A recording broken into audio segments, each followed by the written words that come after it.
नमस्कार दोस्तों, स्वागत है आपका रियल भारत न्यूज। ये सुनकर किसी को भी हैरानी होगी कि कोई बच्चा हवाई जहाज के लैंडिंग गियर में छिपकर सैकड़ों मील की यात्रा कर ले और जिंदा भी बच जाए।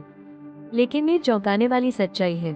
21 सितंबर 2025 रविवार सुबह काबुल से दिल्ली की उड़ान कम है, फ्लाइट RQ4401 उड़ान भरती है। इस उड़ान में एक 13 वर्षीय अफगान लड़का कुंदूज प्रांत से किसी तरह काबुल एयरपोर्ट में दाखिल होकर विमान के पीछे वाले केंद्रीय landing gear rear wheel well में छिप जाता है। अफगानिस्तान के एक 13 वर्षीय लड़के ने काबुल एयरपोर्ट पर एक यात्री विमान के व्हील वेल पेट लैंडिंग गियर कंपार्टमेंट में छिपकर बैठ गया। यह उड़ान करीब 36,000 फीट ऊंचाई तक पहुंची, जहां ऑक्सीजन बेहद कम हो जाती है और तापमान घटाव 50 डिग्री सेल्सियस से नीचे चला जाता है। इन परिस्थितियों में इंसान का जिंदा बचना लगभग नामुमकिन माना जाता है, लेकिन ये बच्चा चमत्कारिक रूप से जिंदा रहा। लगभग 90-94 मिनट करीब 1.5 घंटे विमान उड़ान भरता है।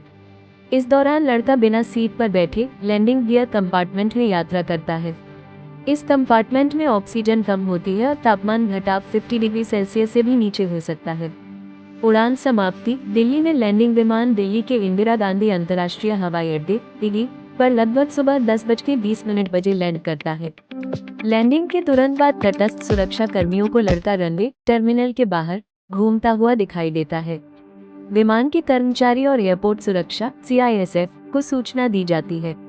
सुबह दोपहर की कार्रवाई लड़के को पूछताछ के लिए CISF और इमिग्रेशन विभाग को सौंपा जाता है। 12:30 बजे के आसपास उसी दिन दोपहर में लड़के को अफगानिस्तान वापस भेजा जाता है। विमान RQ4402 से वो लौट जाता है। दूसरी जांच पड़तालें विमान की लैंडिंग गियर कंपार्टमेंट की सुरक्षा और इंजीनियरिंग टीम द्वारा जांच की जाती है। वहां एक छोटा लाल रंग का ऑडियो स्पीकर पाया जाता है जो लड़के के साथ था। विमान को एंटी सैबोटाज चेक के बाद सामान्य रूप से संचालन के लिए सुरक्षित घोषित किया जाता है।